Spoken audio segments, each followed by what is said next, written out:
Abu Hanifa, rahimahullah, Imam Malik, Ahmad ibn Hanbal, Imam al-Shafi, any of the great scholars, Ibn Taymiyyah, Ibn Kathir, Ibn al-Qayyim. Can we compare ourselves to them? And the answer is absolutely not.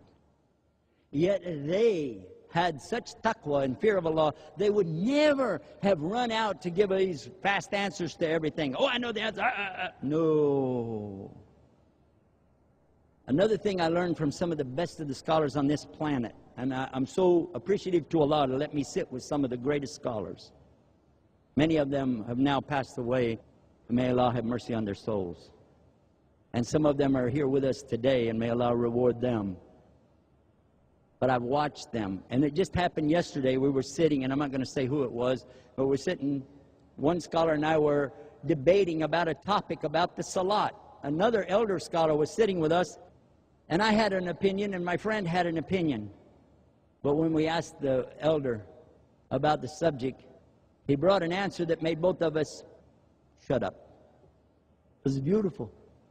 Because the wisdom with the real ulama is not only that they know Islam, but they understand what's called ahwal, the condition, the prevailing condition today. And I'm going to end the topic right here with this so that you get the picture. The ahwal today, the condition today, has to be understood before you can give an answer to anything. If somebody asks you a question, you don't know their background, you don't know their situation, you don't know anything except what you read in a book translated from Arabic by you don't even know who, you're not really giving them the right answer, are you? No. I'm going to end with this one little thing to give you something to think about. Many times it comes to me, a lady will come up to me, or a man will come up to me after a speech. Brother, I have to talk to you. Brother Yusuf, I need to talk to you. This is serious. I got to talk to you. Okay. You see, my husband, I said, whoa, wait a minute. My wife, she said, whoa, wait a minute. Wait a minute. You're going to ask me a question? Yes. And it has to do with your marriage or your spouse. Yes, that's right. I said, I cannot answer your question like this until you can bring me a coin.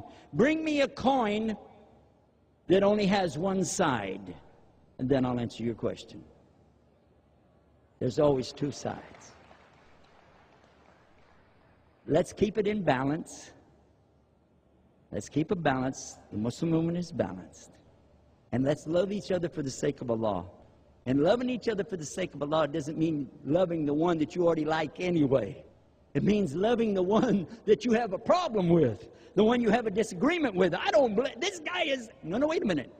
He said, La ilaha illallah Muhammad Rasulullah. What I want you to do, what I want you to think about, there's your test. If you want to love for Allah, love Him. Love Him for Allah. If you can do that, maybe Allah can love you. Make sense?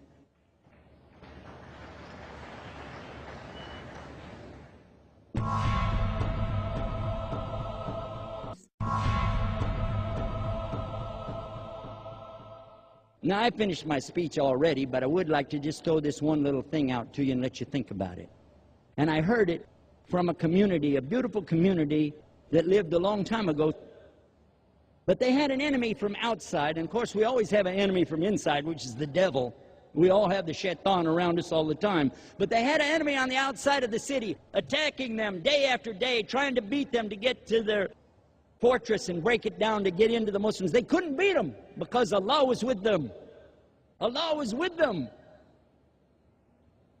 Until one of the enemies said, you know what? I got an idea. Let me go inside. So he went inside. He said, I'd like to convert to Islam. What do I need to do? And they told him, say La ilaha illallah Muhammad Rasulullah. He said, okay, I'll say it. Then he said with their, what do you call, halaqah? They sat together at night at a halaqah, and after the halaqah or learning session, which was about Surah Kahf. You know Surah Kahf, chapter 18 in the Quran. And the beginning part of it has a story about the people sleeping in the cave, and nobody knows how many there were. Some said there were 4, and the dog made 5. Some said 6. The dog made 7. Some said 8, and the dog made 9. Verily, nobody knows but Allah. Well, after he got through explaining this, the sheikh said, would anybody like to ask a question?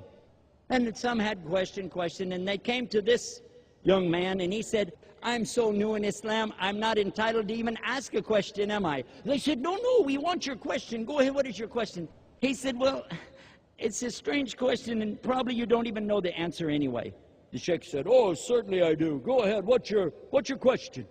Sir, what color was the dog? The dog's color?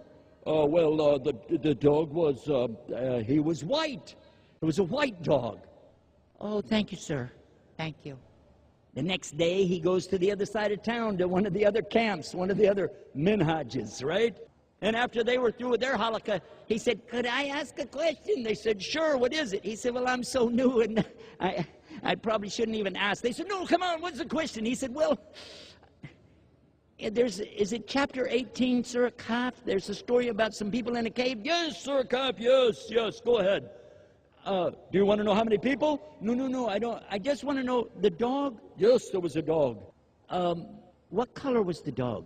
The dog's color. You don't know? Oh, I know. It's the dog is black. The dog was black. Oh. Sir, are you sure? Yes, of course, I'm sure. Couldn't be some other color? No. What if somebody said it was some other color? Oh, he doesn't have any knowledge. Don't listen to him. Okay, thank you. Next day, and now he's back over on the other side again. And at the end of the halakha again, he said, can I ask a question? Oh, it's the new Muslim. Come on and ask us. What's your question? Well, you remember I asked about the dog? Yes, the white dog. Well, that's what I want to ask you about. What would you say if somebody said the dog wasn't white, the dog was black? What? He's an idiot. An idiot? An idiot, a fool, he doesn't know anything. And all of the Jama'ah start laughing. An idiot, a fool. Okay, thank you. Next day, back to the other side, same thing again. Question, okay, what would you say about somebody who said you were an idiot and a fool? Who said that?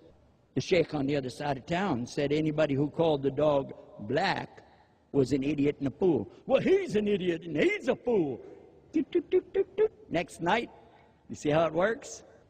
Now the people began all getting upset. You call my sheikh a fool? Oh, yeah?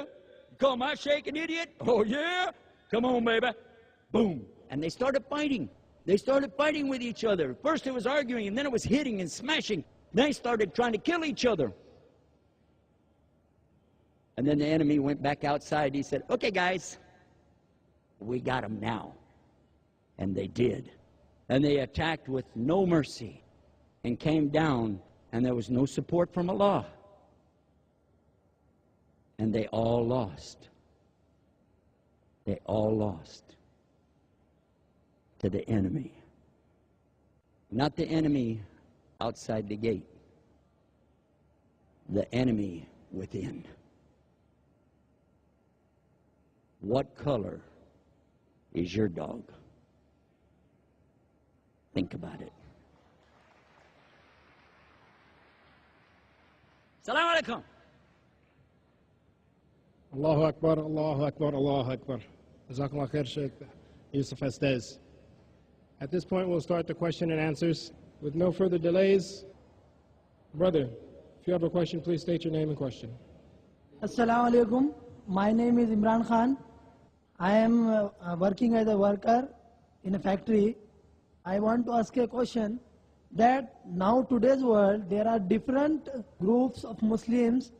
They are different views about the Islam. The Islam is only one, Quran is only one, but their point of view looking towards the Islam is different, and it is not clear to common man to understand what is the real Islam. So what common man can do for this? That's a beautiful question. And again, it's another common question that we receive a lot. By the way, this particular question is so big